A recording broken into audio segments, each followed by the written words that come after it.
Steven, I think they're ready for us. You ready? Yep. So, what's up, everyone? Welcome to another episode. As usual, We Got Next. I am one of your hosts of the show, Hayes, aka AO Shifty, and we have not one, but two special guests today. This is a huge episode. The first one making his year debut with us. We have Steven at Steven_Springs coming off of their championship win in not only the Rose Bowl, but they beat the University of Utah. We have Steven here with us today. Steven, how you feeling? How you doing? Coach Springer, what's up? Yeah. Man, it's been a while, right? I think it's been since before Christmas. Yeah. I think it's been 3 weeks.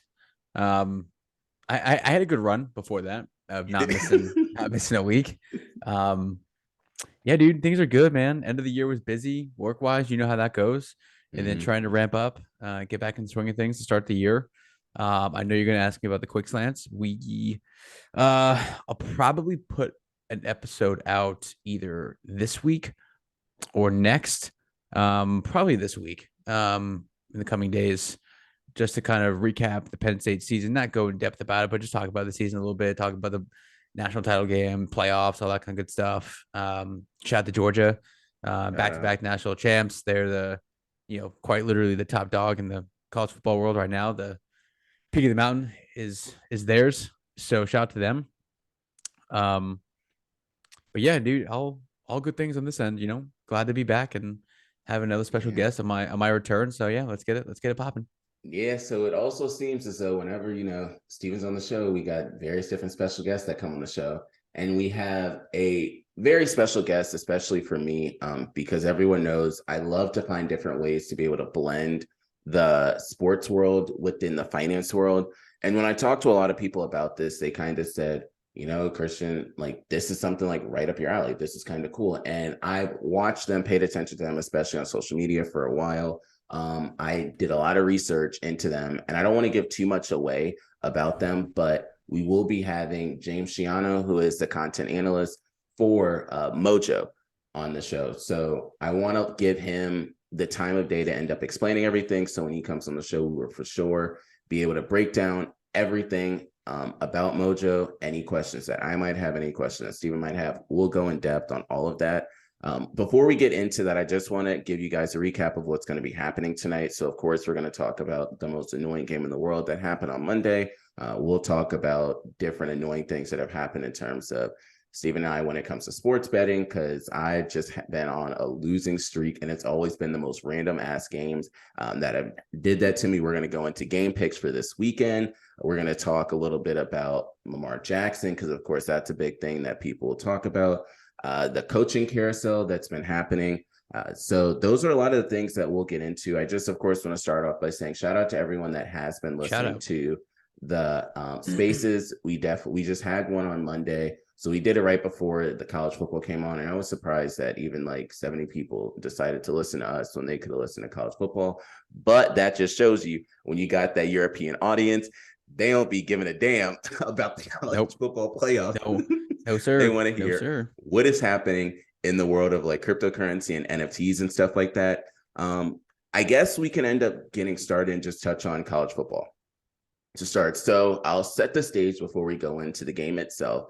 So I brought this up last week and I'll bring it up today. I was watching a lot of the New Year's Eve games at various different places. The two games we're talking about is Michigan and TCU, and then Ohio State and Georgia. And I wasn't mad that TCU beat Michigan, but I was talking to somebody during the second game when it was Ohio State and Georgia, and I was like, Dom, I really want Ohio State to win. And he was like, no, I understand exactly what you mean. And I said, I need Ohio State to win, because if Georgia wins, it's going to be one of the worst college football championship games. We know what Georgia is going to bring, but it won't be as bad if Ohio State goes, because they're not going to make it look like it did. And then how the hell do you miss the field goal the way you did? Everyone was so hype and ready, like, all right, bet this is about to end up going in. Georgia's not going to do a run back. None of that. Nope. He said, we're about to pull some Madden. We going this way. Complete shank, dude. It didn't even come close to the net. Like, at least hit the damn net. Nope. So The funniest videos are the ones of the Ohio State fan reactions. Like after when mhm, one of those things happen, it's always like I always immediately go try and find those. I know. And they were just stunned, Yes. dude. Stunned. 50 Mhm. yards, you know, he's a good kicker, but 50 yards is still a hefty kick. And that is a And it like was in a dome. enormous amount of pressure on him too. And Yeah. I mean, it wasn't even like I mean, I think he barely made it to the back of the end zone. I mean, I don't know. Yeah. Like I was ecstatic about it. But like I just don't want Ohio State or Michigan to get a national title, or primarily Ryan Day or Harbaugh to get a national title before James Franklin does. Ohio Mhm, State has one, but it was with Urban Meyer. But I don't want them to get a national title before James Franklin does. Those two head coaches. So I mhm. was pulling super hard for TCU and Georgia, just because I can't stand those other two teams. So Yeah. I was happy to see them lose the way they did. Both those teams. I was happy to see them lose the way they did. I'm just happy they were great games because we'd been I the day of those games, Reese Davis said on College Game Day that only three of the last 16 college football semifinal games have been one score games or less. Only three of Mhm. the last 16, which like I heard that and I'm like, okay, so these games are going to be classics. Not, I didn't think they were going to be as good as they were. In Georgia, like Ohio State was not dominating that game, but they would pick it up, 12, 14, and then Georgia would get a touchdown, and then Georgia or Ohio State would go on a drive, but then like Georgia they kept it close, and then they, you know, obviously got at the end, but yeah, I'm just happy those teams didn't win. And then Monday was just like fuck, like that sucked. I mean, that was over. That was over before it even started. Like that It wasn't even was. remote. Wasn't even like remotely close. And like I know it was. I think it was 10-7. Like Mhm. Georgia was full like gas pedal all the way down, and they had TCU held them to a field goal, and then TCU drove down, got a touchdown. So it was like 10-7. You're like, all right, shit, cool. Thank God we got a game. And then no, that was it. And then Georgia, Stetson Bennett, man, ah, Stetson Bennett. I don't even Dog. I don't even know what to say about him. Uh, Yeah, so a big shout out to Stetson Bennett because no one knew who he was. Oh, and by the way, he was a walk on at Georgia. I don't think they mentioned that enough during the broadcast or during his career that he was a walk on. got an But shout out offer to from him, man. Columbia. Yeah, shout out to him, man, for being a two-time national championship game MVP. Mhm. And I mean, I don't know where he ranks among like the best college quarterbacks of the last like 10 years, but like winning two national titles like back to back is worth In something. 8 years. I'm not gonna put him at like at the top, but like shout out to Stetson Bennett. Good for him Yeah. though. I don't know where he's gonna go in the draft or where he's gonna land in the league. Someone said there's a spot for him somewhere. I'm sure there is. Someone made a joke like he's gonna be the next great Patriots wide receiver. Um, that whole white quarterback Julian Edelman thing. But yeah, good for him. Good for Is him. he better And than Timothy Tebow in your eyes? we're not gonna go there. We're not bringing up the legend that is Tim Tebow on this podcast. But James, we were talking about the semifinal games, and I just found out that you're a Buckeye, unfortunately, but um, obviously, as the logo of my shirt would say, I was pulling super hard for Georgia, and I was pulling for the Buckeyes. pulling super hard for him to shank that kick like he did. So I hey, I can't. That's only amount of shit talk I can get because I mean I have nothing to really go by in terms of the history between Penn State and Ohio State. It's been a pretty one sided thing over the last 20 years. So more power to you guys for that one. I had such a ridiculous game watching experience that night of New Year's Eve during the semifinal. Also, the Yeah. third time Ohio State has had to play a playoff game on New Year's Eve, which is remarkable in itself. And it's also more remarkable when you consider the fact that they are 0-3 in their Mhm. games on New Year's Eve and 2-0 in their games on New Year's Day.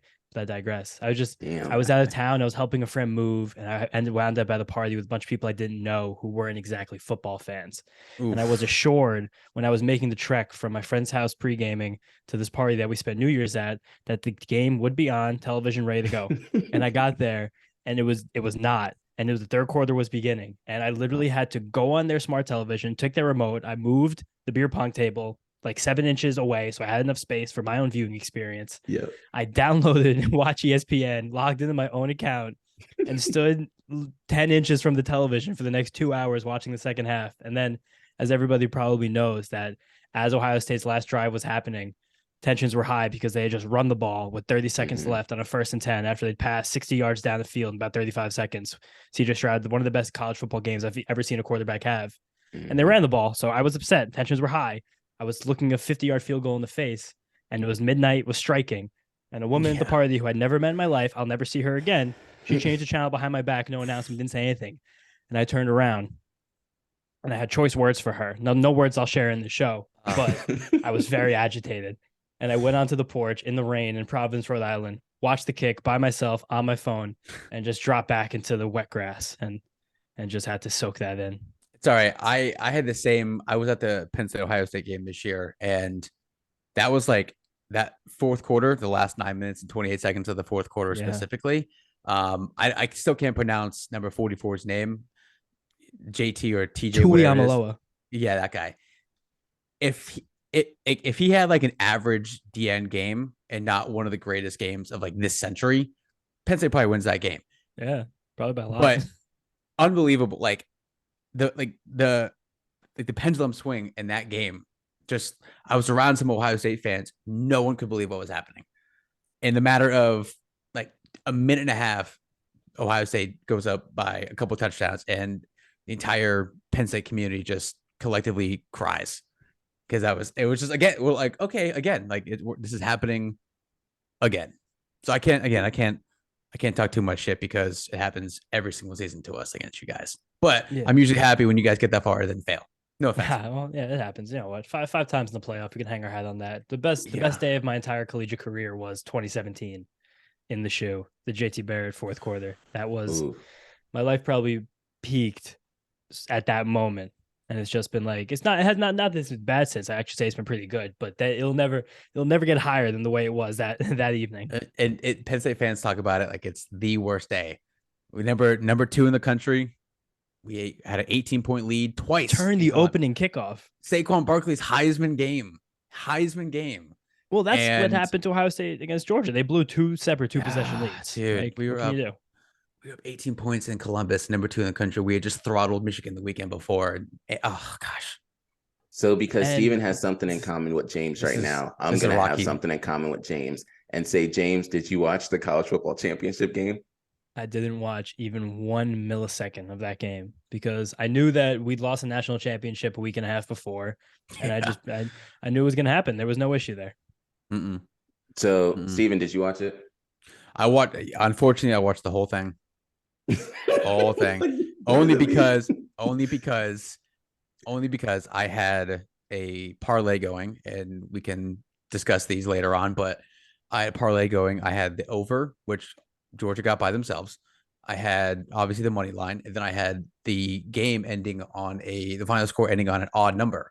And then the Georgia kicker hadn't missed an extra point all season, and shanks it.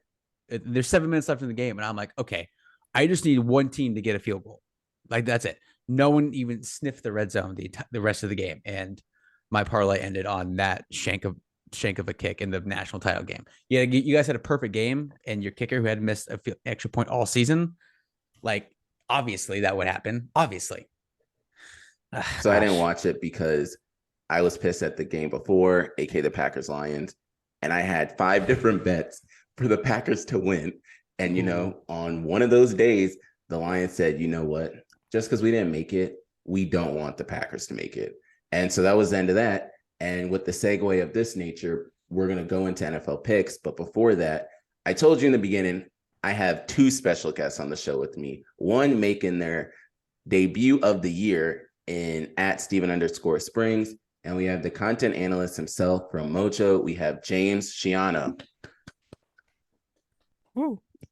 So what's up, James? How you been? How you doing? Chilling, man. Living life. How you guys doing?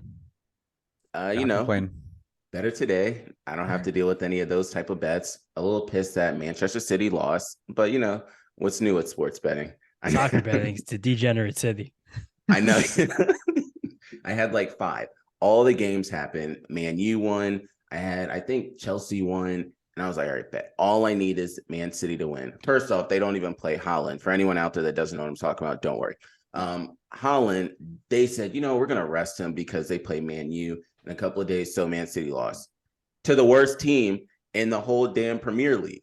I was like, all right, whatever. But I want to segue this into, since Steven said he's good, I'm not great. We'll segue into something a little better, and we'll get into NFL picks. So for everyone out there that doesn't know, we do it every single week. We've done it since week 2. We didn't do week 1 because, Steve and I were trying to get back in the swing of things. And before we even talk about the picks, I want to just let everyone know who the winner is. And I'll give you guys the reasons for it all. Just as a caveat, I have season tickets for the Ravens and the Chargers. So when you hear these numbers, there's a reason for it all. But for the season, I had 151 wins, so games predicted correctly. Steven had 160 wins, games predicted correctly. Sir, what are your guys' win percentage? That seems like a lot of wins. So it most of the time it was like Steven would have 6 losses or 8 losses, and normally it was around like 14, 15, or 16 games. So it was like every single game we ended up doing. After a while, when we had a lot of 8 and 8s, I kind of just said, forget it. But for a little bit of information for those that are probably wondering how it came out, at week 9, I had 75 wins and 61 losses. Steven had 81 wins and 55 losses. So, Steven, not too bad. I'll send you what I want you to get me as a token. I got you. So even before the picks we do for the playoffs, my reasons for losing were I chose the Chargers every single week, and the Chargers were a big reason why I lost some games. If you all remember, I chose the Raiders a good amount, and there was a point where I said, Steven, the Raiders can't keep losing. Like, they have to win. And what happened? They would lose. Chose the Titans, and clearly we know how long their losing streak is, and it's still continuing until they win next season. And then the Ravens, we saw how the end of the year start and finish. I stopped picking the Broncos is what so happened. That's where Steven's happened. So the 2 for Steven were the Broncos and the Raiders, because Steven had a point where he would always say, Broncos Nation, let's ride. And they weren't riding anywhere but to some losses and getting rid of their head coach, and then figuring out now, is Russell Wilson fixable? And then the other one was the Raiders, because everyone thought that the Raiders were going to do better than what they did. I personally kind of a little bit disagree with having Devontae Adams being the all-pro. I only disagree because I feel like a lot of other receivers did have a great year, and sometimes you're going to keep choosing a wide receiver that is doing really well. Like, of course, Tyreek Hill, of course, Justin Jefferson. You have a couple of others that might be in the mix for it, but I do commend Devontae Adams for the year that he did have. I'll get off the soapbox with that because that just goes into more of all my different wrong picks. I also picked.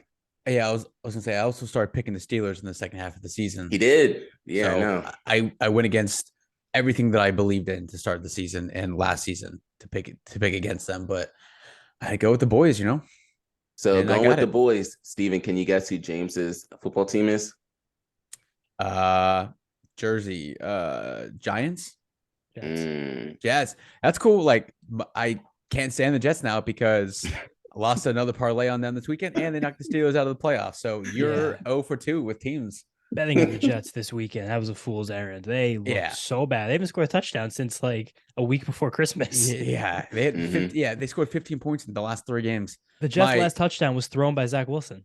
My brother-in-law is a diehard Jets fan. He's from Long Island, so I understand the frustrations that are involved with that every single week. It's bad. It's really bad. Yeah. Maybe so like this was keep whatever. So we'll go with some of the winning teams because the Steelers didn't make the playoffs, the Jets didn't make the playoffs. We're not going to talk about the Eagles because we're going to jinx their playoff run.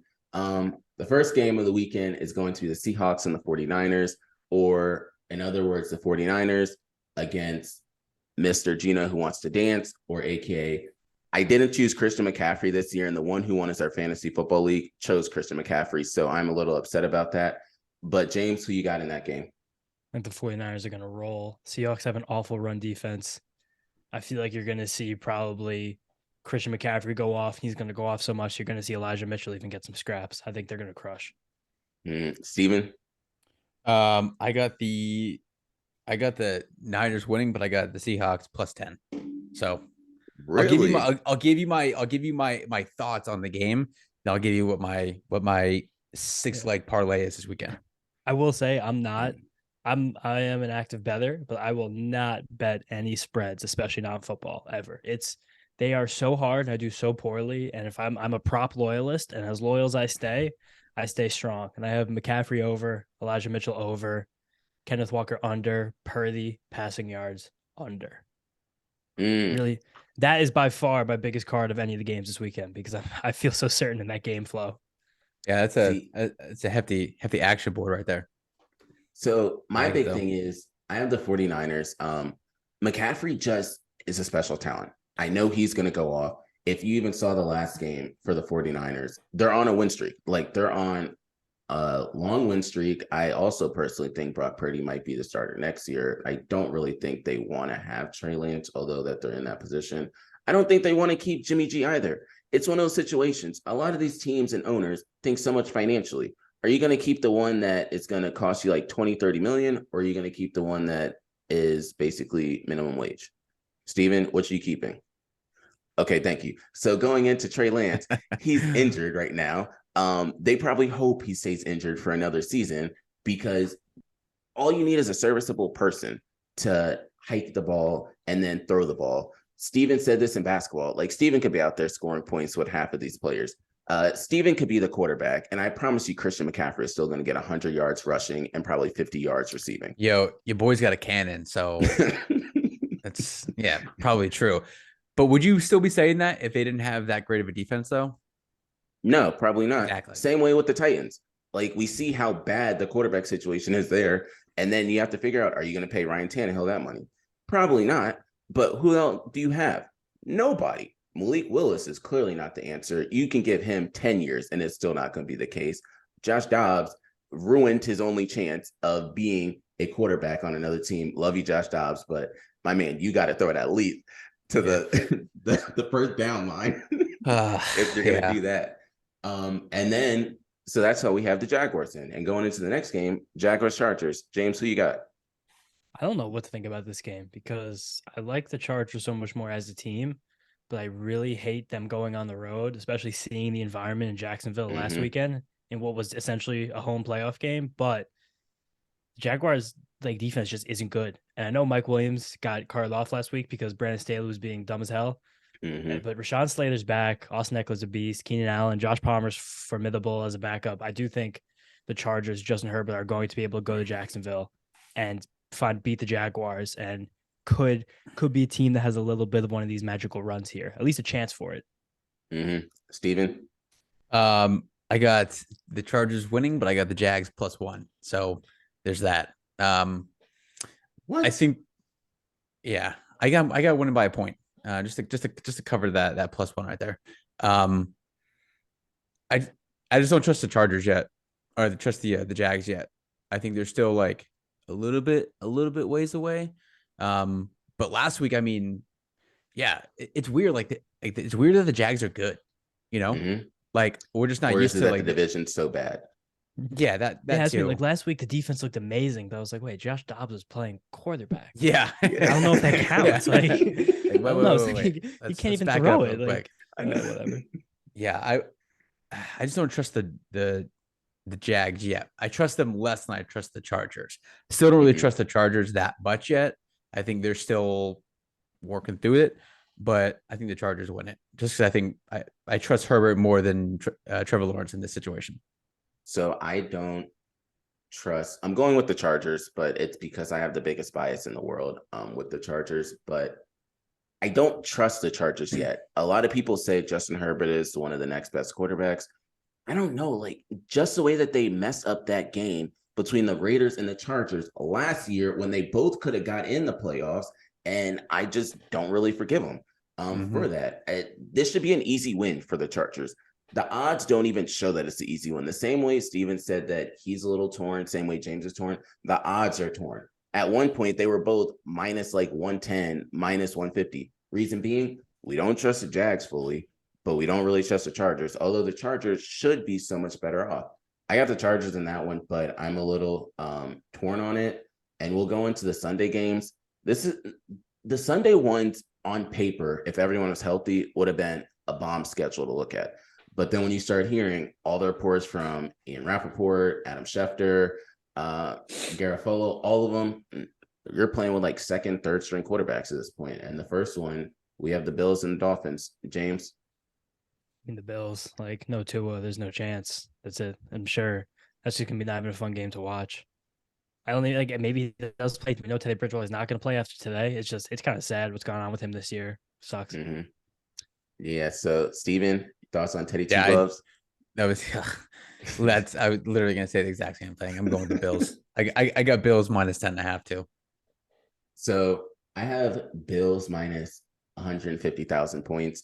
Reason being, we were texting during the other game when the Bills and the Pats were playing.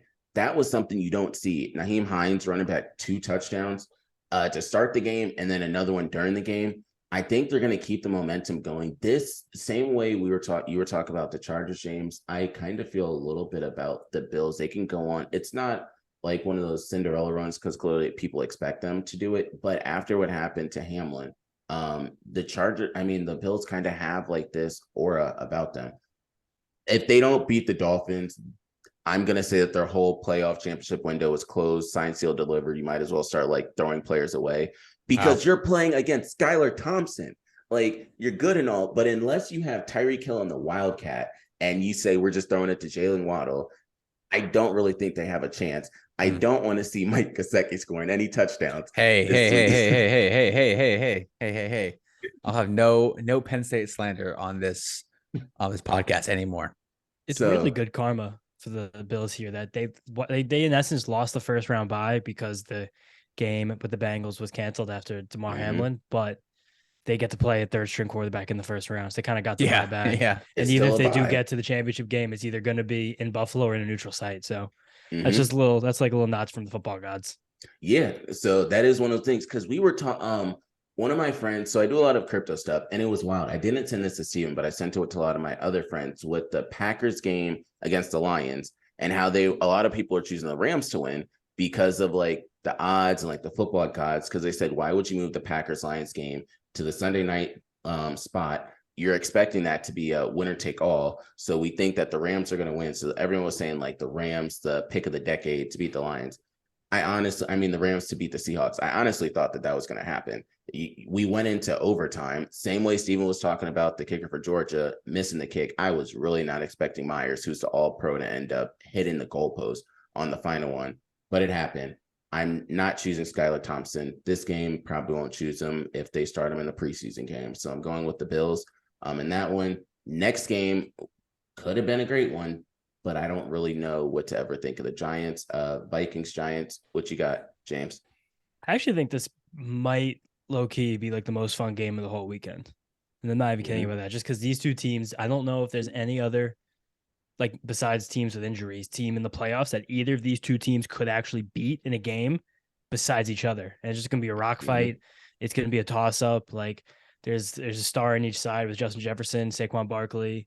Both coaches, I'd say, are smart objectively. I think it's going to be fun. And I have this weird feeling about the Giants. I don't know why. The Vikings are choke artists through and through. And Brian Dable is just, he's got balls of steel. He's unflappable right now. Daniel Jones protecting the ball. They have just enough to win. The interior defense has been good. I don't know. I have a weird feeling. Like there's not that much behind it. Like even the Giants, where I think we're 2-6 this season against teams that made the playoffs. And those two wins were against the Ravens and the Jaguars. And both happened before October 15th. But I got a weird feeling they're going to pull one out and make this whole like Cinderella season get one more week. Yeah, Steven? I'm going with the Giants, obviously. I think we haven't seen Saquon Barkley and Daniel Jones in the playoffs. So I think, I kind of feel the same way that James does. Like it's starting to creep in with the Giants. Not quite there yet, obviously, but maybe get another weekend in there. But I think the homie Saquon has a big game. I'm gonna say over 200 all-purpose yards. Oh wow! I'll go with it. which means I'm he's on gonna have like 87 yards and they're gonna lose. So but I'm going the Giants. I'm going Giants. I'm on the other side of the fence because if you all remember how the Eagles made it to the Super Bowl, they beat a team called the Vikings. So I want the Vikings to end up winning so that we can end up having that good juju so that the Eagles can find some way, shape, or form to end up getting to the Super Bowl again.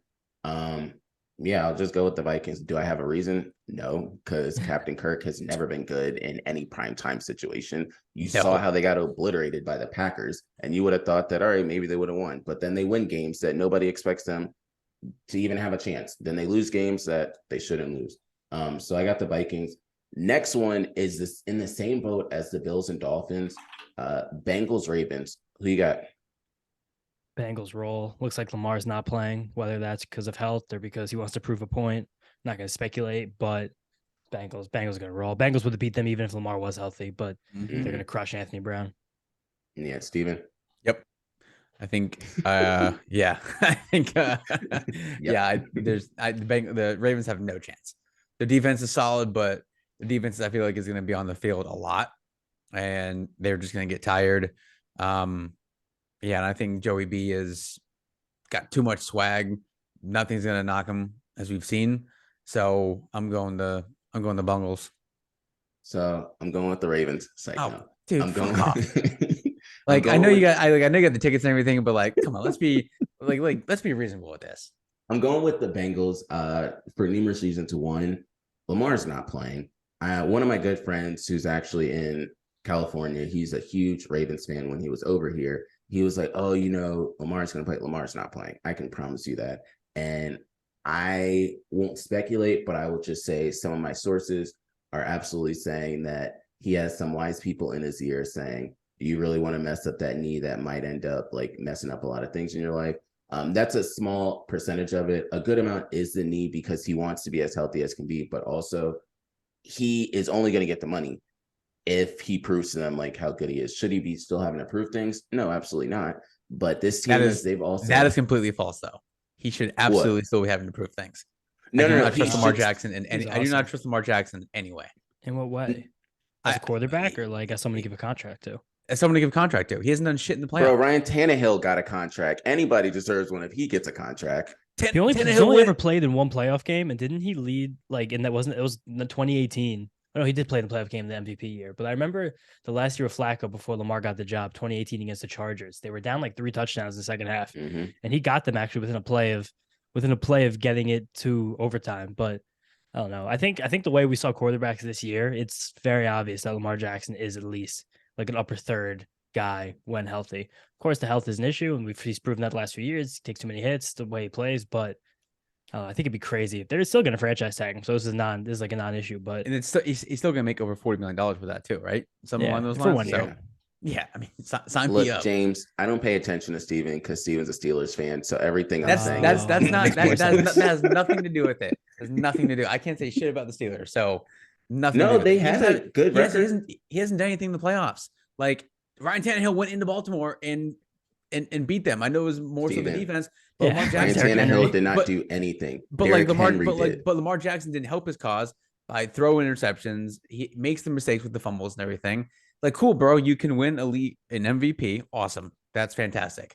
But like, until you do in the playoffs, I don't really care what you do in the regular season. The playoffs are when it matters the most. Kyler Murray got a contract. Deshaun Watson he's good at Fortnite, got a guaranteed contract. And this is the reason for everything. You guys know what's crazy about the Steelers? The Steelers would have made the playoffs this year if they didn't allow Zach Wilson to have the best quarter football he's ever had in his entire life. Zach Wilson in his season debut in the fourth quarter against the Steelers went 10 for 11 with 2 touchdowns. Yeah, Could you even comprehend that right now? Like imagine if I would have told you just how the season ended before that game started and be like, what's gonna happen? What do you think? He completely just went ape for an entire quarter and willed the Jets to a win. In that moment, that day, I thought he was going to be good. He convinced me. So did everybody else. I was like, I know that guy's in there. I know he's in there. I watched it. I saw it. I got the Bengals. Last game, and this is kind of a toss-up just because we know who's on the other side, but Cowboys and Bucks. James? Not the Bucks. Yeah. I hate myself for saying the Bucks, but like you're telling me Dak Prescott versus Tom Brady in a playoff game. Like there's no way. I could ever pick Dak Prescott. Buccaneers line's getting healthy too. I'm also mad at Dak because he cost me a really nice future I had last week. I had Josh Allen. No. I had Josh Allen lead the league in interceptions, and Dak in 11 games pulled that one off, and he capitalized it with a pick six by Kendall Fuller. I was like, oh. And there's also the struggle after throwing it after Fuller dropped it the play before, threw it right back to him. I was like, here you go. Let's try that again. This is one of the struggles of being in content too, because I was watching that game and I was really pissed about it. But I just knew it would be a funny tweet. So I ripped the video from Mojo Maine and I was like, Dak Prescott ready for the playoffs. And it was like our best tweet of the day. Got like hundreds of likes. So I'll be able to have those two faces and be really mad about something while using it for my own gain in my company. Steven. Oh yeah, I got the Bucks. Just like it's like the LeBron factor. Like I'm never gonna count Tom Brady. I don't care. I just can't. I just and until like it's like until they lose, until they get knocked out, like I'm not gonna like it has to go down to the last second until the clock is at 0 and they've lost. I'm not gonna count them out. So I'm going to the Bucks. If it wasn't the Cowboys, like I'd give another team more credit because the Bucks have been abysmal for like 90% of the season. But like I'll never ever trust the combination of Dak Prescott and Mike McCarthy to win a playoff game. Like how could you bank on that? No. Also, Steven, Dak Prescott got a contract. You want me to keep going with quarterbacks? He got a big contract. The contracts are going to happen. That's just the nature of how things go. Everybody's going to get a contract. Like again, James, me and Christian say this all the time, every single week. Something always happens in sports. There's no other walk of life. There's no other job that you can have where you can perform poorly year after year and like lead your job market in interceptions or like blown games. How or many whatever. of the jobs have interceptions? And then, I know. And like you can't like lost reports or like data or whatever. And then they're like, you know what? You did okay this year. We're gonna give you a 5-year, $100 million contract. There's no other job. If I screwed up at the end of last year, my job, there's no way I'm coming back. They're gonna fire me, find somebody else. That doesn't happen in sports. It happens all the time with these contracts. It's like you suck, but we're gonna give you $100 million and make you the highest paid player in the league. Happens all the time. These contracts are just like outrageous. But like, yeah, Lamar's gonna get his contract eventually. Like, would I pay him? Would I spend that kind of money on him? No, I wouldn't. But with who? Find somebody else. You had Trace McSorley and you let him go. Who is he going to sign with? I don't know. He's going to sign with the Ravens, so we know he is. But like, I just don't. The contract. It's just I wouldn't pay him that kind of money. I wouldn't put all my money into Lamar Jackson because he hasn't proven that he can do it in the playoffs when it matters the most. All right. I have the Buccaneers in this one. I really want to choose the Cowboys. Like everything in me wants to choose the Cowboys. But man, those Cowboys fans are something else. And I just don't need them getting a little bit of ounce of energy to take that into the next season to say, we gonna win this year. I hope it's like the Cowboys are up like 17-3 at halftime, all the momentum, and then Brady comes out and the final score is like, 34-17. They just get dismantled in the second half. Yeah, that's why I chose the Packers over the Lions, because if there's any two quarterbacks in the league, I will never count out. It's Aaron Rodgers and Tom Brady. And then right after them, it's Patrick Mahomes.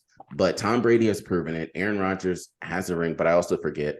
I mean, these receivers, he really does not like these receivers. Like I promise you, I've never seen a quarterback be so annoyed with some receivers the way he got annoyed with. He threw it to Romeo Doubs. It's not like Romeo Doubs had to go for it. He put it in his hands, drop. Alan Lazard, he's like, man, I'm not even coming back next year. But I have the Bucks in that one, and that's off my soapbox in terms of the different sports picks. I want to get into something that's fun and exciting that I enjoy. That's finance, but I also want to get into something that Steven and I talk about all the time. That's sports. And I want to segue this whole conversation into Mojo. We have one of the special guests here. Remember, I got two special guests. I got one of the special guests here from Mojo, and I want to just talk a lot about Mojo right now. So for starters, James, for those out there that are like, Mojo, we've only heard of that with like energy and stuff. What the hell is Mojo? And tell us why this is one of those up and coming companies. Mojo, very simply, is the sports stock market. Absolutely the only people of our kind that do this in a regulated manner, where you as a customer can place a bet that is based on a player's entire career. It's not like you're placing a bet in a sports book where it's like over under, there's a spread, this and that. Like you're investing in Patrick Mahomes, Justin Herbert, Joe Burrow, Ezekiel Elliott, Saquon Barkley, and you're saying that these guys will have good careers. If these guys have good careers, I will profit. I will make money. If they don't, I will lose money. If you don't think they will, you can short them, which is not exactly like, but similar to a put option. If anybody thinking finance terms, or if this guy does bad, worse than our market expects, then you'll profit that way. But basically, in essence, what this is, you are betting on a player's career value, how good they will be over the course of their career. So, Steven, do you have anything just to start before I get into some of the other stuff? Nope. Yeah, so the first thing, and I've had conversations with different people at Mojo, and I was a little disappointed because, I used to live in this state, but where are people able to, I guess, sign up for Mojo? Are there certain states? Are you available in every state? Because, us people in Maryland, we just got sports betting, so we was hype about that. So tell us about Mojo. Where can people do it? You can download the Mojo app, follow us on socials, of course, anywhere you go, track prices, watch movement, take a look at our beautiful, wonderful user interface. I'll pull it up right now. We were talking Stetson Bennett before. I got to unlock my Face ID real quick. But I'll just show you now because my phone locked and everything. You can look at the beautiful interface. I'll zoom in for the camera right now. Click a player. You can see their stock, see an all-time chart right there. Watch Tom Brady go up and up and up as a 6th-round pick. But we're only regulated right now and active in the state of New Jersey. That was where we launched, and that's still where we are. There are certainly plans to expand, and we're trying to do that, but that will come in due time. Because, again, where'd you guys go? Oh, hey, we got the website going. Love that. Yeah, so just you can keep going. Yeah. So, again, no, I was pretty much done with that little spiel, but we're rocking New Jersey right now, and there will be expansion in the future. We're doing that as quickly as we can, but it's a slow burn. We only just launched in September. The company's only existed basically for a little under a year and a half right now. So we're still making our way, but it's been great progress so far. It's been a very fun time. How's the growth been in terms of, especially because, everyone talks about us going into a recession. First off, people out there that don't believe it, we are. I can't tell you how I know, but how has the growth been in terms of staff? Have you guys been still able to continue to grow the amount of people you bring on board? How has that been going? We definitely have. We've been hiring. We've gone from probably when I was hired in the middle of June, I think I was the 64th, about 65th employee. And I think as of today, we're a little bit past 100, maybe like 105 about there. Nice. And we had a very successful Series A. It also happened before I came to the company, had a bunch of great investors. You guys are scrolling right there. Thrive Capital, Fin Capital, Mark Laurie and A-Rod, 2 of our founders, the NFL Players Association, which is such an incredible investor because now we can feel the comfort and know that all the money that is coming to us will eventually actually go back into the players' pockets, which is a really, really cool thing. The fact that they're involved in this as well. It's also just a cool little stamp of approval. The NFL Players Association is rocking with us, which is really, really cool. But this is a recession, of course, but it's sports gambling right now is such an unbelievably burgeoning industry, and everyone's trying to get a piece of the pie. And I think a lot of people have seen the vision by a lot of the great people at this company. Shout out our co-founders, also Vinny Barra and Bart Stein, that there are going to be new, innovative, and exciting ways that people want to sports bet. And this is a way to do it that doesn't really exist right now. And I think that's the bet. And I think it's one that's working. So, Steven, you hear that former Yankee that he said that's a part of this? I caught the name. Yeah. Yes. Steven's a Pirates fan. I'm a Yankees fan. So I always like to throw those little things. Yeah. Dad's side of the family is all from the Berg, so I rock the black and gold. It's okay. Shout out Jason Bay. But shout out Jason Bay, yes. Yes, former Pirate Bay. Great. The Mets legend. Oh God, that Mets legend. A couple of things I wanted to end up just bringing up with this. For starters, is it only mobile or do you guys have desktop? What are some of the plans? Because you just said you all came out in September. I kind of found out about you all a little bit, I would think, before-ish September when social started to grow. Around that time, I started to hear about you all. It was just all over my timeline. I think you guys might have done different Twitter promotions or something because I did see it pop up. Yeah, but is it mobile, desktop? What are the plans for that? Mobile right now, iOS, Android's coming soon. There's plans to extend this absolutely as far as it'll ever go. But again, we're still very much in the infancy right now, and we are just on mobile. But I know a lot of people out there, a lot of our early clientele, our real early constituency here. We have some active traders, people who want to be trading. The concept of day trading is something that's really resonated with our users, which is something I feel like probably also resonate with a lot of people listening to your guys' show. Just the idea of moving quickly, getting in, getting out, getting in, getting out, kind of getting out of position and going in the opposite side, try and like get a windfall, but just mobile right now. Okay. So I stopped here on Justin Herbert because this was something that I did like. Of course, it says no off days, and I'm big into like cryptocurrency and stuff. So I love the markets are always open. Can you tell us, are the markets, what are the hours and stuff like that for Mojo and their market hours? In a perfect world, eventually we'll get to this point that this market will always be open. But right now it's 9 to 1, 9 a.m. to 1 a.m. And that would change, of course, if there were football games going on, maybe a game in Hawaii during the college football season or some kind of 7 overtime playoff game that went past 1 a.m. But 9 a.m. to 1 right now is the standard time this market is open. And is that Monday through Friday? Every Saturday? day, 7 days a week, 7/365. Okay. And so have you all, when, I guess, have you seen most of the liquidity that's on this site? Has it been like before, during the NFL countdown time? Has it been during the games, during the week, Tuesdays when like fantasy football is big? What have you noticed? I mean, the movement is just, it's kind of like the stock market. When something happens, it's going to affect players' prices. So is a lot of movement on Sundays, Saturdays, I guess, Mondays, Thursdays as well when games are going on.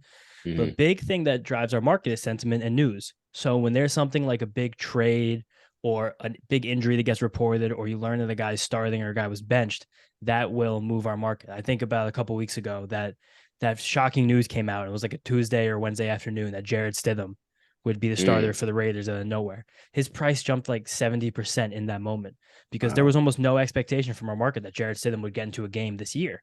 So him even getting into one game, that gave him a real boost of value because now he will accumulate stats. And this entire market is based on objective stats. We have something called Mojo value, which comes from yards, touchdowns, first downs, explosive plays, turnovers, sacks, all the most important things to a football game. And that's really what's driving this price up and down, up and down, up and down.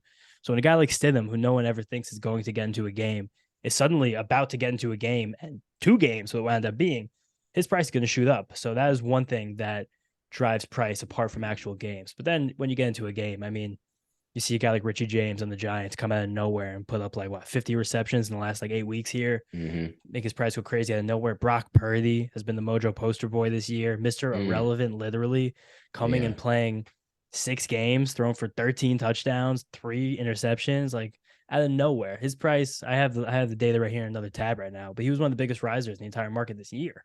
Wow. Like that is kind of where you're going to eat on Mojo if you're playing on the app. The guys who are beating expectations, and they beat that because they have so little expectations beforehand.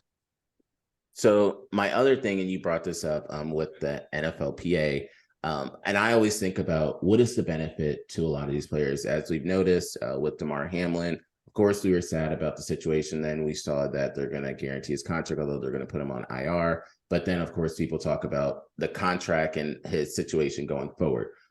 Is there a benefit or anything that's given back to the NFL players that you all have downline? Of course, you're new now, so I don't expect anything right now, but is there some sort of benefit that'll be had to the players, unlike fantasy football, whereas we just hope that they score for us and get mad if they don't even play? No, absolutely. I said it before. They're investors. So when we make money, they make money. The better Mojo does, there is going to be money going back to the player association. Eventually, we'll go back to the players, which is definitely a comforting feeling about this, because I feel like just the way that we view sports this generation, we've all grown up playing fantasy football since, I mean, personally, since I was like 8 or 9 years old. It's kind of like one of the main ways I thought about it. The video games, we've been playing Madden since we were children here. All the sports video games, 2K, MLB The Show, FIFA.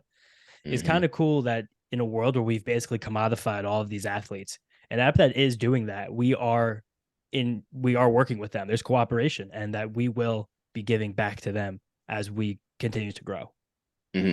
My next thing, because of course we got the Penn State fan here, are college football players within the app, and talk to us about, are you able to short them too, or how does that go? How far in to college football do they have to be before they can be within your site and software? College football players, quarterbacks specifically, are in the market. There are plans in the future to add skill positions, but we're still trying to build out that market's team right now. Shout out Travis May, who's our lead college football market maker and analyst. He's very popular on Twitter. You guys check him out, Travis May FF. But we do have an entire market of college quarterbacks. Every single active quarterback who's on any team, down to the third, fourth strings, we got him in the market.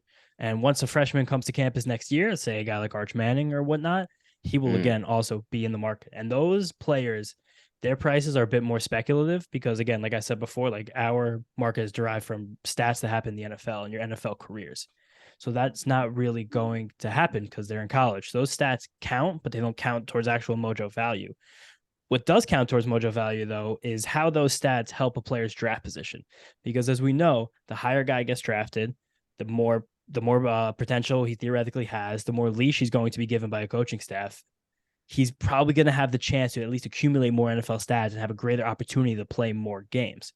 So the college football market is very, very, very directly tied into expected draft stock. And from there, now you're in the NFL market and you go by stats. Dude, take all my money on Penn State's Drew Allen. Drew Allen. Take all my money, dude. Take all of it right now. Where do I pay you? I'll tell you right now, I'm gonna scroll on my phone right now. But Drew Aller, I mean, he was an absolute marquee recruit. I know that because Ohio State was in on him as well. He right now is of quarterbacks returning to college next year. 1, 2, 3, 4, the 5th highest priced quarterback of all quarterbacks coming back to the market next year. And one of those guys above him is Quinn Ewers, who the hell knows what's going to happen to that guy's career. Yeah. But that one game, it was sometime in October where Penn State was, of course, playing horribly. Sean Clifford probably throwing his 3rd or 4th interception in the afternoon. And Drew Aller got in for a drive. There was a strong spike because there's tons and tons of signal in terms of college football quarterbacks in the NFL draft. If you're a quarterback gets on the field as a true freshman and looks comfortable and adequate doing it, your draft stock has moved up exponentially, and there you have a higher chance of NFL success the more starts you have earlier in your college career. So Drew Aller is someone definitely to watch next year. And as an Ohio State fan, I'm watching intently because I think he is quite good. He has all the he's going to be what every Penn State fan wanted Christian Hackenberg to be. As long as your coach doesn't screw him up. Yeah, as long as Franklin stays and he keeps Mike Yurcich for the next 2 seasons, we'll be all right. So what's funny is I talk about, and I said this on the show in the beginning, during the beginning of COVID, I was main person that was in Zoom. So I didn't even know what the hell Zoom was before COVID even began. I was like, all right, let me get in. And I'm saying all this because I have a reason for it. James, you all right? Yeah, I muted that. It was good. I choked on my water. And I was in, I got out. So I didn't get as much money as most people probably got within Zoom. But I'm saying that because I would have been one if they had this when Taylor Heineke was in school. I would have been on Taylor Heineke because I went to school with Taylor. It would have been like one of those, you just throw like that $10. Huh? Yeah. You knew him? Yeah. Like we had golf course, I would drive around and stuff like that. I joked around. I had a job interview like 2-3 weeks ago, and like, do you know Taylor Heineke? I was like, you want me to text him right now? And so they're like, all right. Week later, I got the job. So with Taylor, it's one of those that I would have just thrown money in there because then you end up seeing he's one of those dark horse people of, all right, you see him getting shout outs from Quavo saying that Quavo threw more touchdowns than him in Georgia. Then you end up seeing him on the Panthers, and you see him on the Commanders. And you think about situations like that, whereas his stock would have rose, but Carson Wentz, it would have just fell off a cliff. He would have been one of those, they call him like the meme stocks. Carson Wentz would have been in the meme stock category because my man just went off like a deep cliff. And then Sam Howell is another one. You think about something like that. But go ahead. I was about to say, well, first of all, I like Sam Howell low key, but these college quarterbacks are crazy because the swings are nuts because a guy's draft stock can change, especially when early in your career, like on the turn of a dime, like even a guy late in his career, someone we talked about a lot before, Stetson Bennett. His stock rose 60% this season alone. Wow. And something else that Mojo offers, proud to offer, something called multipliers, where if you're feeling like you want to play the volatility game a little bit more so, like I'm sure a lot of us want to play, depending on the player, depending on the type of promotions that we're running, you can add a 2x, 3x, 4x, 5x multiplier sometimes on certain players. Even for older guys who are going to be less volatile, something even like 10x will have once in a while. In the college market for a lot of this year, you had a 3x multiplier, especially when we opened up back in October. So if you drop your 3x multiplier in Stetson Bennett the day the market opened, you're looking at like 175% right now increase. That's insane. Crazy stuff. And like you could have even just been like, you know what? Like I know this is the best team in the country. They're crushing everybody every single week. He's probably going to win a national championship and the media is going to go crazy on him. Might as well just do it. Like it was a logical play. And if you wrote that with the multiplier, 175% right now. You could have turned $1,000 into like $2,700. Not to go back to Penn State, but you could have done the same thing with Trace McSorley when he came in, because he replaced Hackenberg in the bowl game, and no one had any. I mean, he was a DB, and no one knew who he was until he came into the game against Georgia in the bowl game, and then he got drafted. I didn't expect him to do anything in the league, which I honestly still can't believe. I'm one of the few Penn State fans that really didn't believe the hype when he was at Penn State, but nonetheless, I mean, you could have done the same thing for him. You put whatever on him when he was coming in as a sophomore or whatever, and then Big Ten championships. Within the 2017, we got to the Fiesta Bowl, and then he got drafted. I think it was like 6th or 7th round. So his draft stock just went straight up year after year. So that was another guy who you could have put some money on back in the day and made a little bit on that one. Yeah, another guy who's fun this year who was really hot during bowl season. If anybody paid attention to the Cotton Bowl, Michael Pratt from Tulane is, I think, I'm a big college football nerd. He was one of the most fun quarterbacks to watch this entire year. And the way that he stared Caleb Williams, like surefire #1 overall, in the face and said, I'm going to go out here and win this game. Let it come back with a team that is so far less talented than USC's 4 and 5 star recruits. He was a guy. He was a walk-on somewhere, a Power 5 school, and then he left. He did JUCO, and he came back. And I think he has another shot to transfer again or stay at Tulane. I don't recall if he made his final decision yet, but he's someone whose stock is crazy on Mojo this year. Crazy because I think he's staying. He's staying. Well, good for him. He should stay. He's building something amazing at that program. They're ending the season 8th or 9th in the entire country, but. There's the stories like that. A guy like Jake Hayner from Fresno State. He's like slowly creeping up draft boards right now. He was very fun. Clayton Tune from Houston had a great second half of the season. Incredible comeback in his bowl game. The legend Max Duggan, who it's a shame that his season kind of ended with this horrible taste in everybody's mouth because of how they just got completely bamboozled by Georgia in that game. What an amazing season he had. His stock price went crazy this year too. There's a guy who put himself on draft radars. Like, very fun to speculate in the college market. But the only thing is there is no shorting because of how speculative that market is. The incredibly high bust rate, it'd be foolish as a sports book to leave ourselves out open for risk. Mm-hmm. So my other big thing, and you brought up all this information, Steven is a wealth of information too in sports, but we're kind of, maybe some people say, the anomaly. So just like in the stock market, you have like Yahoo Finance, you have Google Finance, you have Bloomberg, Wall Street Journal, all these different places that you can look up information, understand more. Do you all have different articles or sites or places so people can learn more? Of course, I saw DK Metcalf. So let's say there's things happening with DK and we couldn't end up finding out the information from friends and stuff. Do you have places where people can look up to learn more about it? Oh, definitely. We have a lot of places. First of all, everyone should go out there and follow @Mojo on social, TikTok, Twitter, Instagram. There you go. I'd say our TikTok is more fun. Shout out Sporty Jordy. She's wonderful and talented. She crushes our TikTok game. We're up over 20,000 followers now. But I think there's more information that certainly comes through on both our Twitter and more so our Instagram, where it's like people want to get like used to the Mojo lingo and get hip to it. Also on our website, there are 2 tabs. One is called the Mojo Market Report, where me, a couple other people who work full time, and then we have a couple bloggers who submit regularly, a couple contractors. They have people who've like really put themselves inside this market, learned a lot of things. We go through every single week of the season. You can scroll back and watch who we were picking, who we weren't picking, analysis we did week by week. If you scroll way far back, you can search this, of course. There was a time in the summer where me and a couple other people, we were just writing out what a season would look like on Mojo, kind of how to train your brains to take a player's stat line and put it down to the dollars and cents that Mojo turns it into. So we have games for quarterbacks, running backs, receivers, tight ends, seasons for those guys. And then also on the website, next to the market report, there's a learn tab where you can go through. It's kind of like a glossary, like our lingo. Go long, go short, share price, how stocks move, what happens when a player retires, all these things, very readily available. A couple paragraphs a pop, very easy to blow through them. Perfect. That was one of the big things that, of course, I know some people, especially whenever I bring up either sports things or Mojo, they'll say, well, how did your fantasy thing do? Clearly, they don't necessarily know as much because it's not fantasy, it's real world and real value. And I'm huge into finance and stuff. Same way that in the legacy system in terms of stocks and different things, stock might get delisted or something crazy might happen or they might get bought out. Of course, everyone knows people can get retire in the NFL. So, or even in college, you can retire too.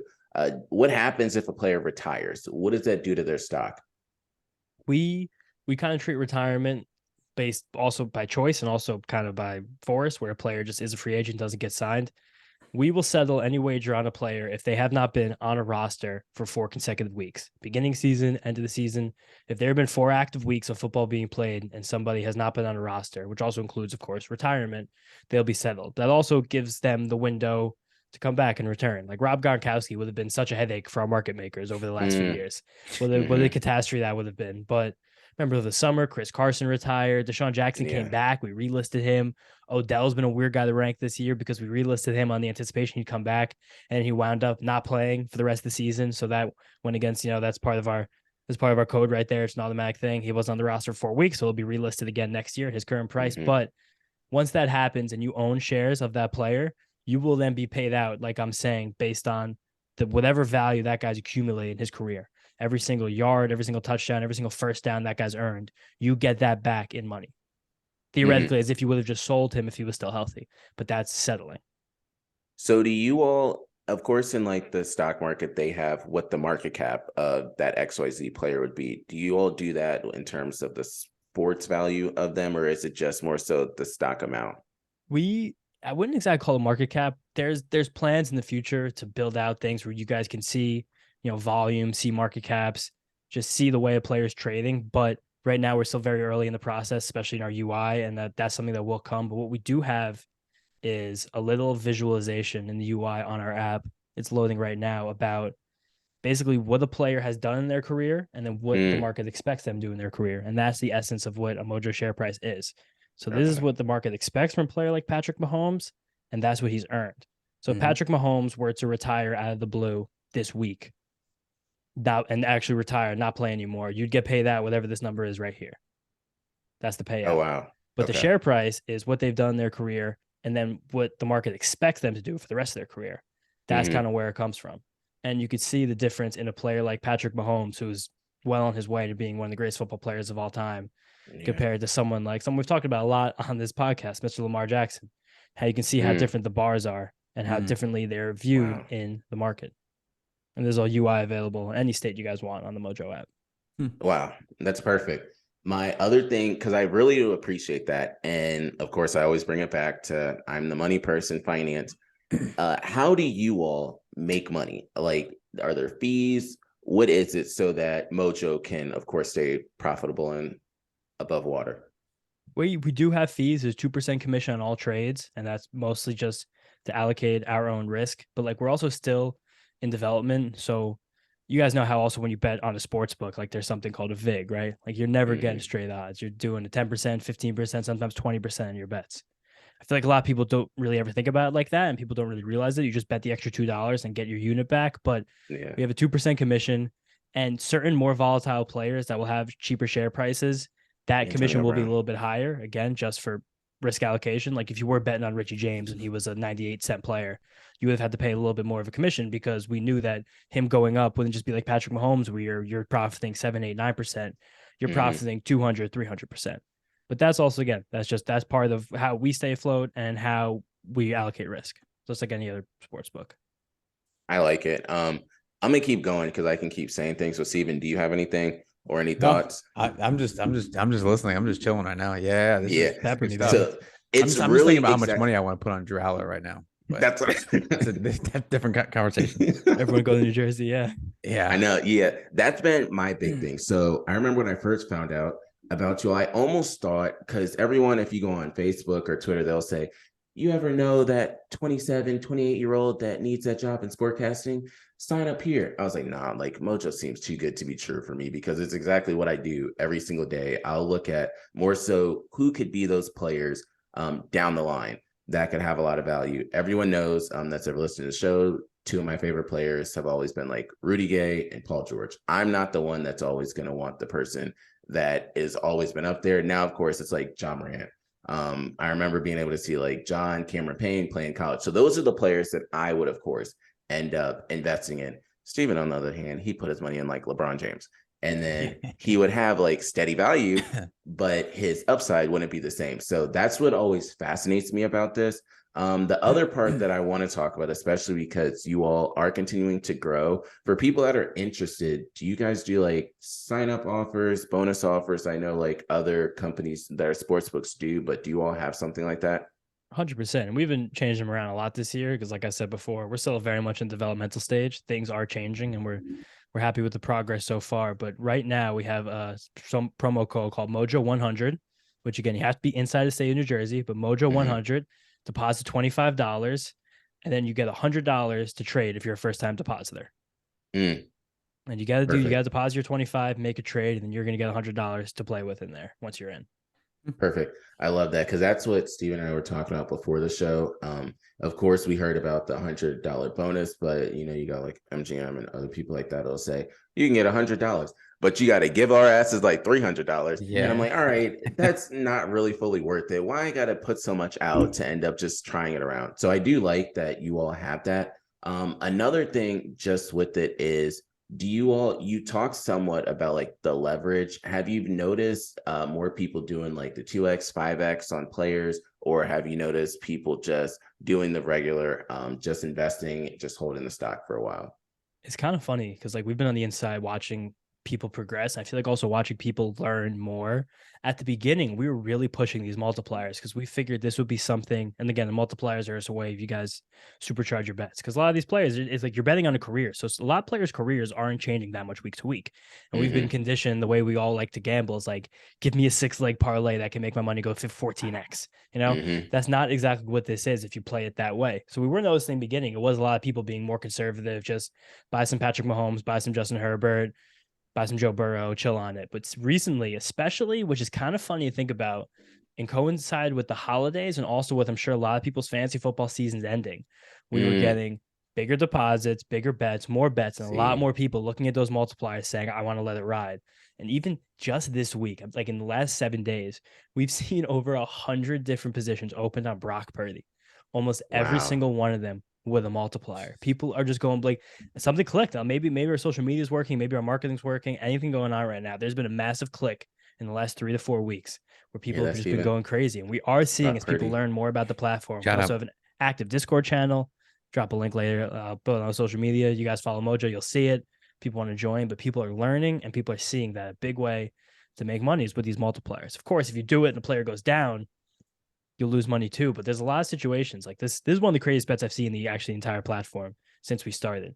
Kenny Galladay, everyone's very aware of Kenny Galladay's season, his career with the Giants. The guy's completely fallen off a cliff. He was went from like an all-pro to like an unmitigated disaster. He completely fell out of the rotation this year.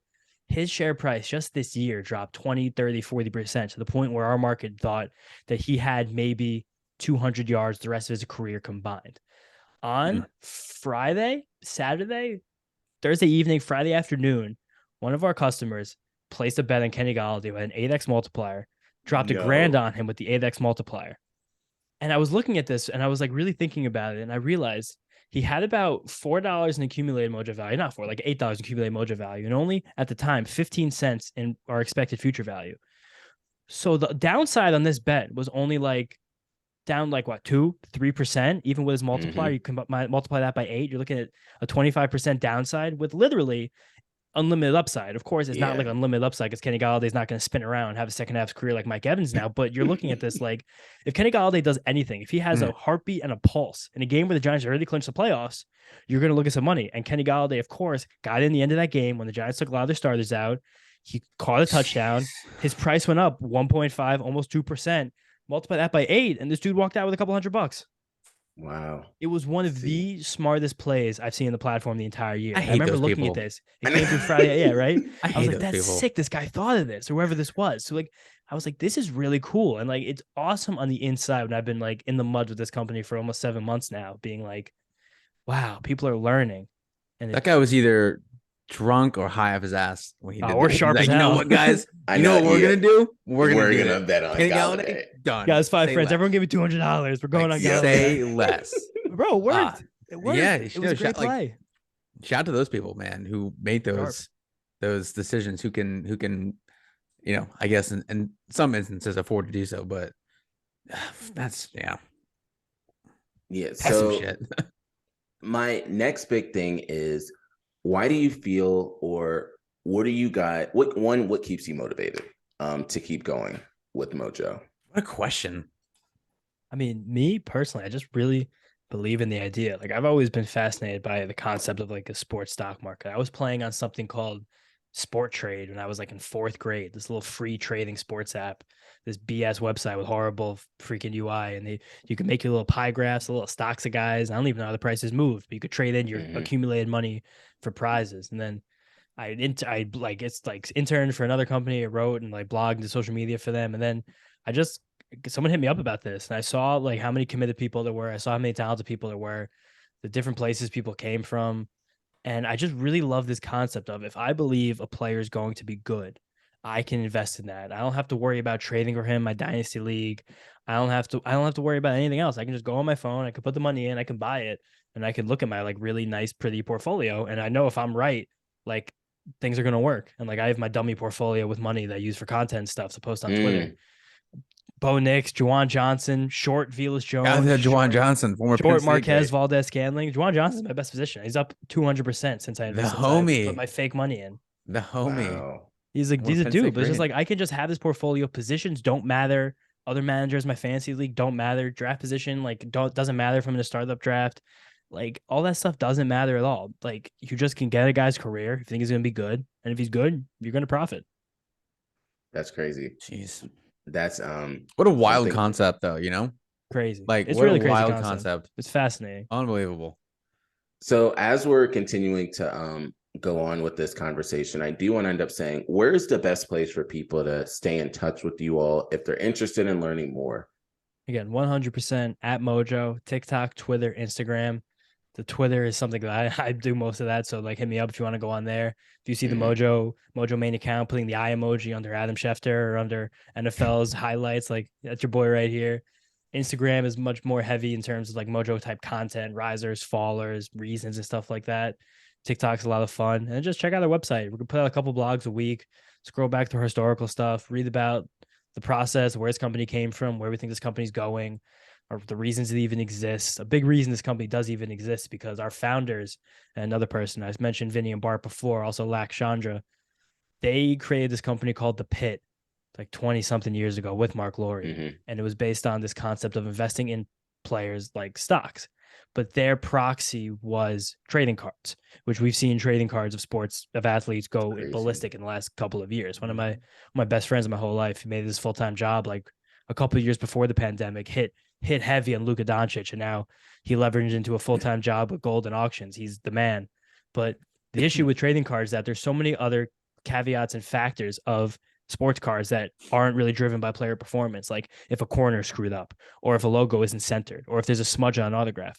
And the reason they couldn't do it is because they didn't have technology. But now we've built out this incredible technology and this stock interface where you can just look at these guys and there's nothing besides their performance that is going to drive their price, and sentiment, of course, news, market reactions, everything. But you don't have to worry about little stuff. It's going to be about what you know as a fan that you can bet on, you can invest in, and that's it. I love it. I also am big on user interface. That's kind of one of those big things. Looking at, is it something that's attractive to the naked eye? Because sometimes you see all these random sites where like, I don't want to invest on this site because it's too complicated to use. And just being able to look at it, it's simple. You can look at the day, week, however it is performing. That's something I like. You can scroll down to see more information. So that's really big for me. I've appreciated the time. Steven, before I end up switching to our regular end segment, do you have anything? No, I'm just still like, Steven just is waiting for us to be able to invest. He just wants to get Drew Aller. Yeah, like, dude, trust me, it's going in the kid's scholarship. The minute I heard his name, I was like, this kid is gonna be a fucking stud. No, this is just a wild concept to me. Like we all know about betting, we all know about fantasy football, and we all love it and hate it at the same time. And this is this exact same feelings of love and hate, but it's just a wild concept that you're turning an athlete's career, college and pro, whatever, into a stock. And like, just never even crossed my mind that would be a thing, you know?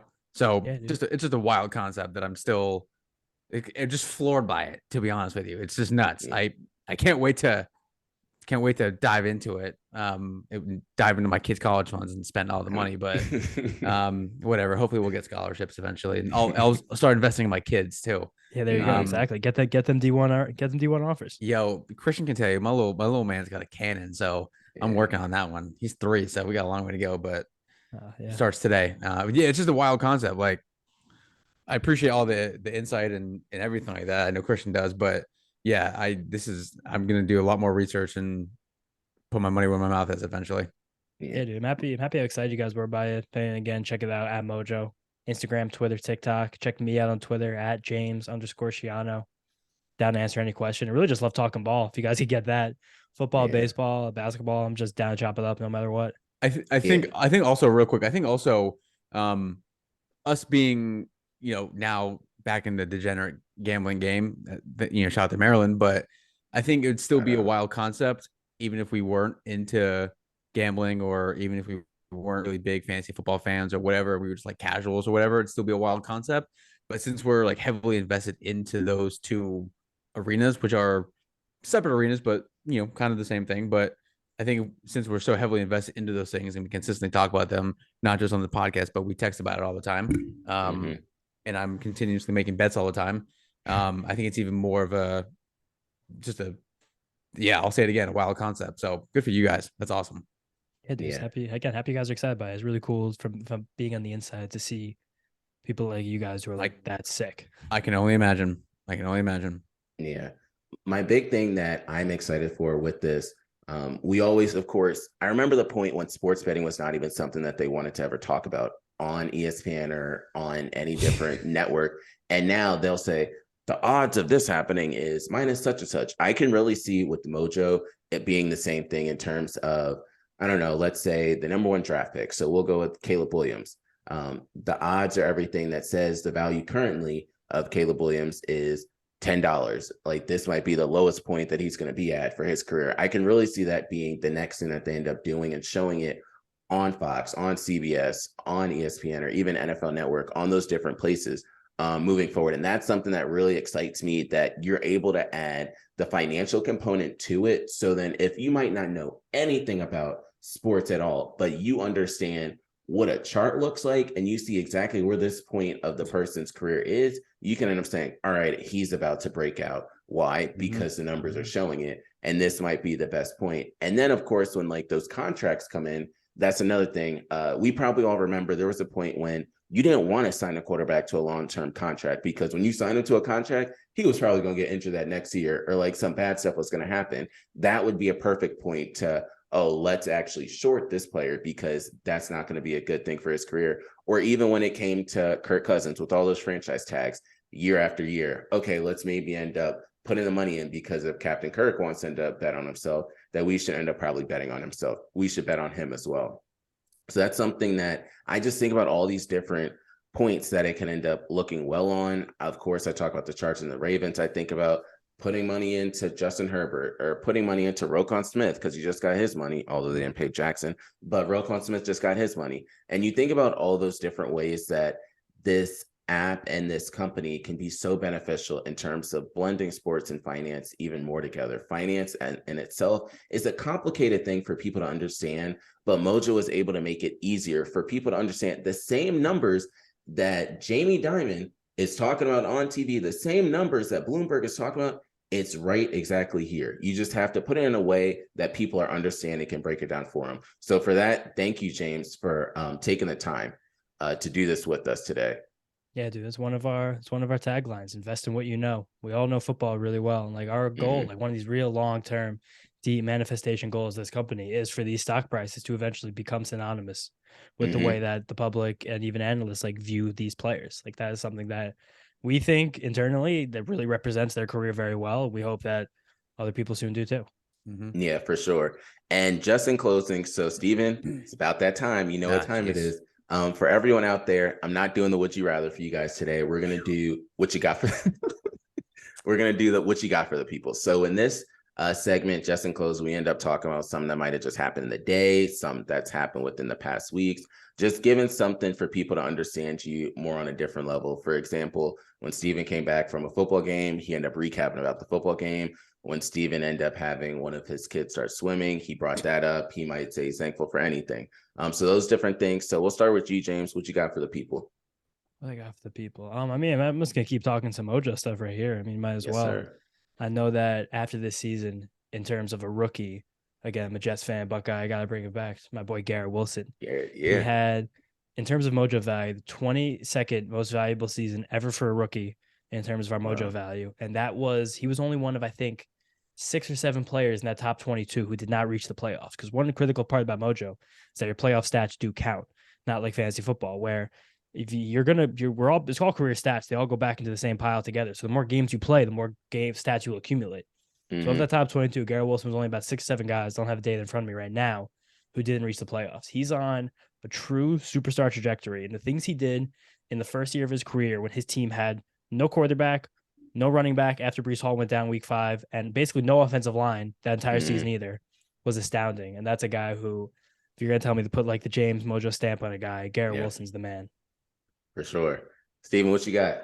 I'm going to give a shout out to Sean Clifford real quick because I missed it last week. In the senior citizens home? Yeah. Shout out to Cliff. I'm one of those people who gave him tons of shit over the last 20 seasons that he was at Penn State. But I will say that I'm happy. I was happy when he got to walk off the field, and I knew that Franklin would do that if he got the opportunity. So look, there's no one I can think of that, at least in the history of Penn State, that's gone through more shit than Sean Clifford in 6 years. I mean, we were 4th in the country one year when the playoff rankings came out. Then we lost to Minnesota, and he was getting death threats 6 days later. So shout out to Cliff, man. It was a good run. Couldn't get over the hump, obviously, but I'm happy that he ended it the way he did in the Rose Bowl. Got to walk off the field and, right off from the sunset, if you will. Don't know what he's going to do next. He's got a ton of off the field stuff going on with NIL stuff and starting his own business and whatnot. I'm sure he's going to give the league a shot. There's a place for every quarterback. Trace McSorley is one of those guys that proved that. So big shout out to Cliff, though. Big shout out to Cliff. So mine, I will start with my soapbox and then I will say my regular one. The first one is, Dear Barcelona, you have a game tomorrow that can make somebody some good money. You play Real Betis. If you would be so kind as to just goddamn win the game, everything will be good in life. I know you don't have Messi, you don't have Neymar, you have Xavi. Xavi's saying you guys are not the favorite, but please, Barcelona, just end up winning this. You have the better record. You're in the top 2 in the La Liga, so please do that for me. Second one is Man City. I am never choosing you again. I don't care if your team is undefeated. I will absolutely never do it. And the final one, I just want to say thank you to everyone, one, at Mojo, for helping to make this happen. And for sure, thank you to James, the man, the myth, the legend, for coming on the show to be able to talk with us here today. I got to say thank you. I got 2 special guests, man, on January 11th. This is amazing. I got my co-host back for the first time, and then I got James, who just started our year off right with an amazing content that he brought you all today. So it's no better way than to have the content analyst himself from Mojo here with us today. And with that, I want to say thank you. Other than that, Steven, James, we out. Peace. Thank you, James. Peace out, guys.